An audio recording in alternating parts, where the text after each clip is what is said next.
Mahindra has witnessed some strong successes lately, especially with the Thar and the XUV 700. And if you wanted any of those SUVs, well, for the longest time, you had to wait many months to get one.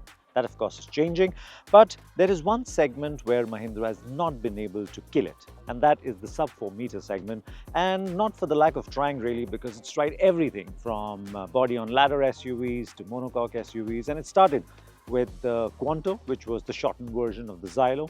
It didn't do well, and so Mahindra facelifted it and called it the Nuvo Sport. That too did not do well. Then came the XUV 300, and again it was morphed into the Bolero Neo as part of the facelift, name change. But again, it's not seen the kind of success that it was hoping for. And in the monocoque end of things, it had the KUV 100, which of course was, I wouldn't say disaster, but it didn't really do well, and it's now long disappeared from Mahindra's portfolio. Finally, there was the XUV 300, which was on sale till recently and has now been replaced with this. This is the 3XO, and for all means and purposes, this is the facelift version of the XUV 300. And in typical Mahindra fashion, because it's a significant facelift, it has a new name. But does it have what it takes to take on the likes of the Nexons and the Brezzas and the Sonnets and the Venues, the ones that have been ruling the roost while the 300 picks on whatever is left? Well, Mahindra thinks it does, and not just because it's really aggressively priced, but also because it's got a whole lot of new equipment on board. But will it be enough? Let's find out in this review.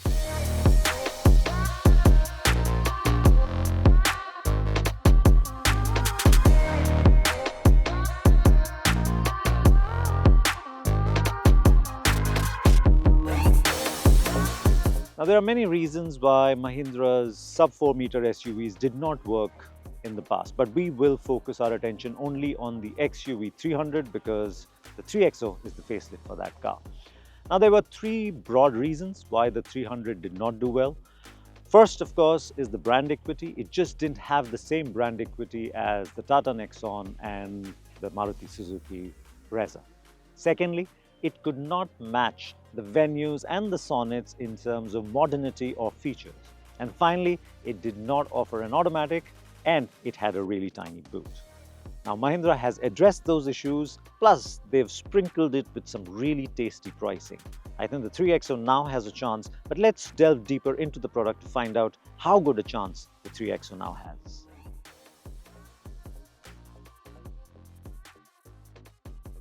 So what has Mahindra done differently this time to give it a surer chance at success? Well, it has checked two of the three missing boxes we spoke about earlier. So the 3XO now has a bigger boot, which has been achieved simply by lowering the boot floor than anything else, otherwise the boot is essentially the same. And it has an automatic gearbox now for both petrol and diesel. Diesel's an AMT, but petrol's a conventional torque converter automatic. But the auto problem has been solved with the 3XO. And then, of course, the second box, which was about modernity and features, well, Mahindra's thrown the kitchen sink at this car. And so we will speak about that in greater detail in a bit. But clearly, design is now a lot more aggressive, a lot more modern. It is polarizing, but overall, if you look at the front, the lights are brand new. The grille, there's a completely different attempt at doing a grille. The bumper too looks more aggressive. Of course, in profile, it continues to be the same because all the body panels have been continued from the 300, and which is what you do with a facelift to keep the pricing low. And of course, when you move to the back, you'll find that whole connected tail lamp, which is like now standard feature sort of in this segment, in the sub 4 meter SUV segment. But yeah, this is what Mahindra has done. It has now checked two of those boxes, and a lot of that we can see on the inside, and we'll talk about that in greater detail now.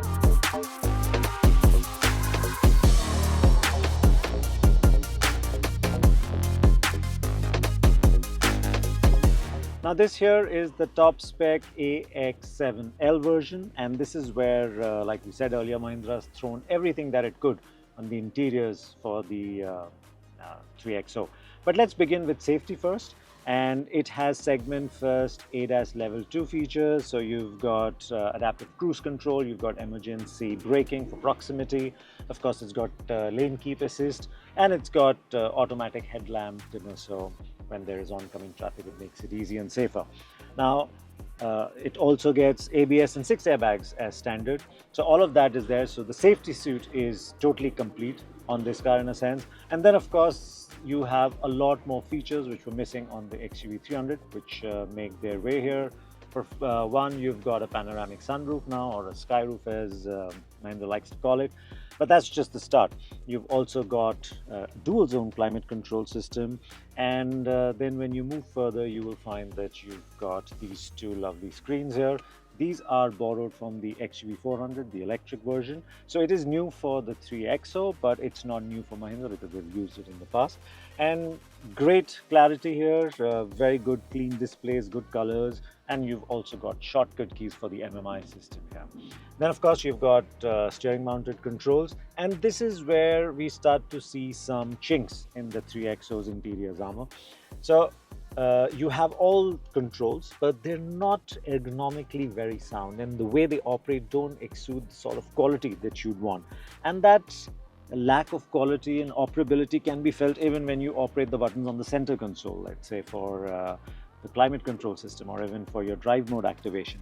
So quality is a mixed bag. Some bits like the soft grain plastic or the soft touch plastic on the dash, the glossy plastic inserts with some motif there, all of this look rich. Even the seats, for instance, they've got perforation or the design of perforation, and all of these look nice. But then you move closer and you find that some of the matte plastic used looks cheap. So like I said, it's a mixed bag there. Features that are missing on this car, they're just one actually, honestly, which is ventilated seats that the competition gets, and this car doesn't. Now, when it comes to seating, the first thing that you are aware of is the overall sense of space is much higher compared to the 300, courtesy more glass area, and of course the interiors are all white. Now, when you sit at the back, you will find that the seat itself is pretty soft, and the seat back angle is a little more than we would have liked. So overall seating, you would have to keep adjusting yourself because you don't really get a lot of thigh support, and you're actually sitting on your hip here. And there honestly isn't a lot of space to tuck your foot in there either. So it's not the best in terms of seating comfort, but of course in terms of space, there is plenty of it. But at the front, the seats are large, they're nice and firm. You have a great driving position, and honestly, if you are going to get the 3XO, pick the driving spot because that's where you get the most out of this car. Mahindra has reworked the boot on the 3XO. It's not dramatically more spacious, but it is a little more spacious now, and they've achieved that by dropping the floor further down. So what this means is that even though it liberates a little more space, you now have to pick up the suitcase further up and then put it down. And even when you're pulling it out, there's a lot more work involved. Of course, it's increased the space. But if you're just two people and you want to travel, you can drop the seat, and you've got a 60-40 fold. It's pretty flat, so you can load it up well. And there are some other bits and pieces also, like you've got this hook here. So you can hang some stuff if you need to. Plus there is light in the boot, so makes it very easy. Now this one also only gets a space saver, a stepney, it says on the wheel, so it's a much thinner tire. It's also 16 inches instead of 17 that the car runs. So that's something you need to be careful about, or you need to remember, because if you have a puncture, you cannot possibly run on that tire for longer. So you'll have to find a puncture wala and quickly get it fixed and put the stock one back.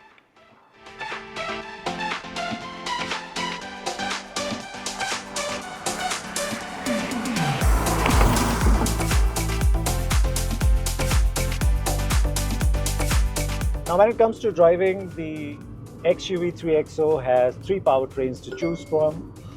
You've got a 1.5 litre diesel, you've got a 1.2 litre petrol, turbo petrol, and then you've got this, which is again a 1.2 litre turbo petrol but with direct injection. And this is by far the most powerful engine that you can get, not just in its class but also among the 3XOs.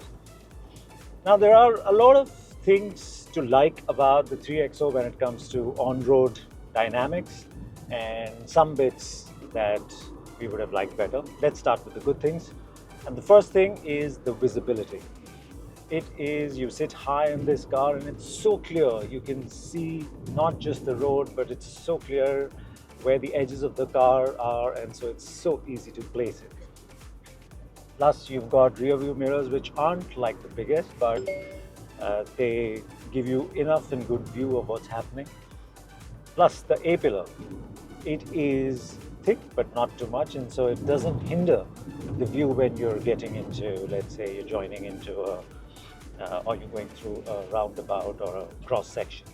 Similarly, when you look back, the C-pillar again is not too thick, so it's quite easy to drive this car in that sense. And then you also have a very good driving position. Now I sit low, even then I have really good visibility up front, and the steering doesn't really adjust for reach, but it does adjust for rake, and the seat adjusts for height. So it is easy to find a good driving position which is comfortable, which is effective, and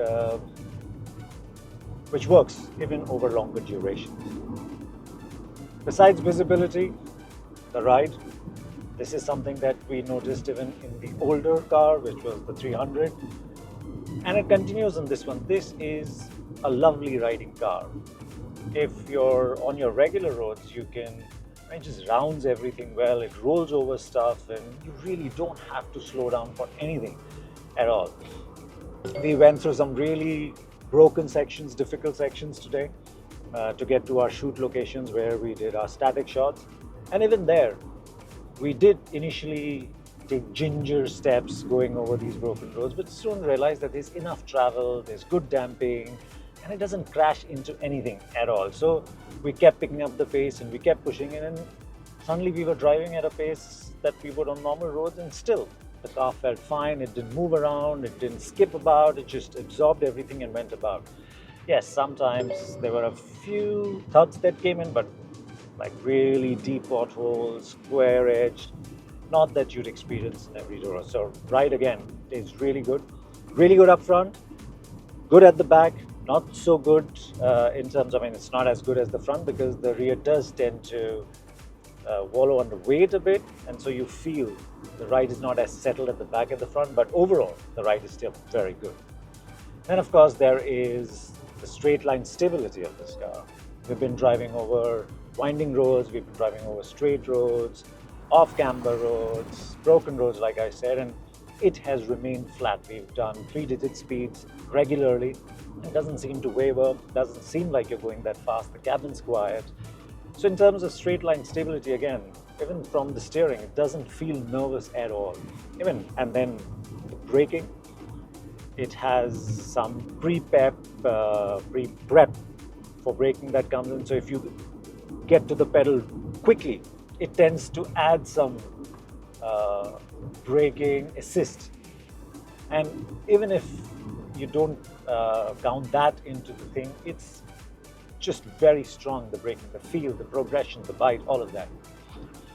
And so overall, it's dynamically a really well set up SUV. It rides well, it handles well. Steering is quick enough. It's not the best feeling steering, and in this, it's got 3 driving modes: zip, zap, zoom. It weighs up the steering in zap and zoom. It feels more artificial in zap and zoom. It feels light and nice and easy to use in zip. And honestly, if there were like an individual setting, it would have been much nicer, but it's not that.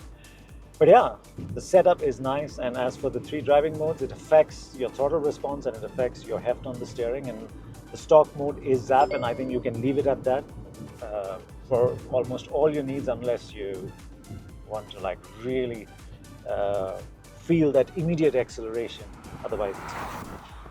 So that's how the car feels. It's really good. The engine, now, it's like I said, it's a 1.2 turbo petrol with direct injection.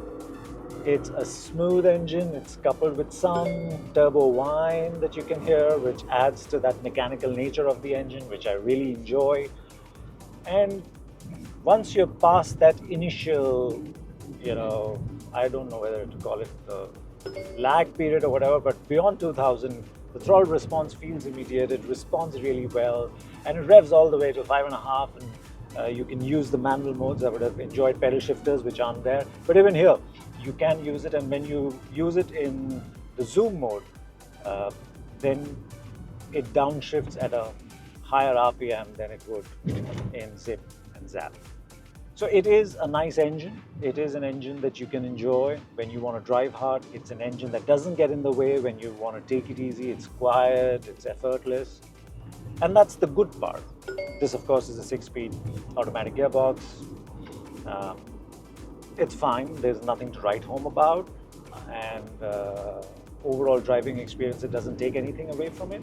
So it's fine. And now to my issues when it comes to driving. And I think the one big issue for me is the way it responds below 2000 RPM. And especially when you're starting off, you can floor the throttle and it takes its own sweet time to kick down, and we're in zap mode right now. But when you're starting off, you can stay on the throttle as hard as you want, completely buried to the floor, and the car just moves on like it's getting nothing at all. I'll see if I can show that to you right now. We just pull over. And that is super, super irritating, especially when you want to get off really quickly. And you have the performance, you have the engine, but I've floored it, I've got nothing, I'm floored, I'm waiting, and then once it's past 2000 RPM, it comes alive. So I know you won't do this often, but when you need it, especially with this engine, I think the throttle response could have been calibrated better so that this whole turbo lag feeling could have been reduced a bit. So that's my one big issue with this engine's performance, is the initial throttle response and of course the under 2000 RPM performance. The second issue that I have with the 3XO, especially with this engine and gearbox combo, is again related to throttle. Path throttle, light throttle response is very jerky. So you might get on the throttle linearly, but it doesn't deliver the performance in that linear fashion. It gives you nothing, and then ooh.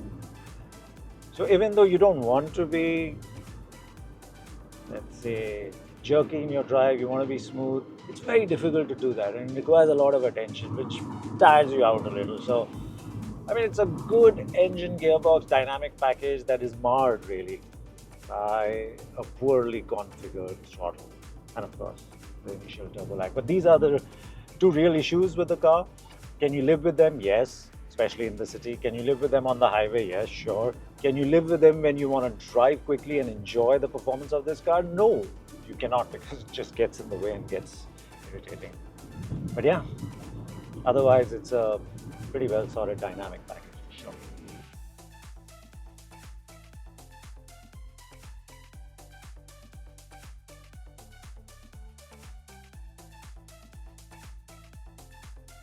Now, Mahindra's big play for the XUV 3XO has been value, and it has got it absolutely spot on. For every variant that the 3XO is available for, the competition, compared to the competition, it is less expensive and it is better spec'd.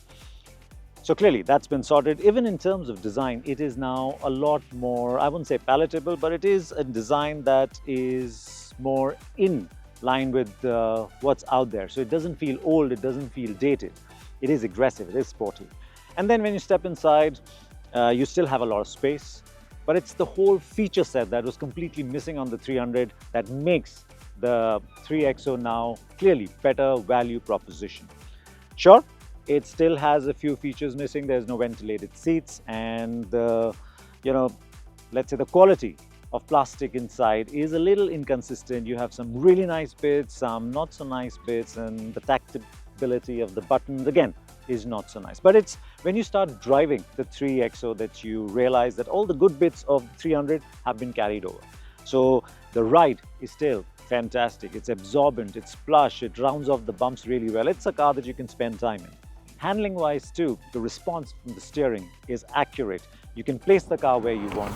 You can make direction changes. It remains stable. So it's an enjoyable car to drive. And of course the engines are really strong. Now we have the automatic petrol, a regular torque converter. It is all right. It's not the best torque converter we've used. And we'd really like to try the diesel AMT, which we haven't. But we have tried the manual, and the manual works well too. So strong engines there too. So overall, I think the 3XO is definitely worth a look into. Whether you choose to buy it or not, like I said, the three things that were missing on the 300, two of those have been checked by this. It's just about brand equity. And that's something probably when Mahindra pushes the 3XO more in terms of, I don't know, ads or, communication, that maybe the brand equity will build as much as the Nexon or the Brezza. But for now, if you're looking at a sub 4 meter SUV, I think you should give this a serious look. Thank you for watching.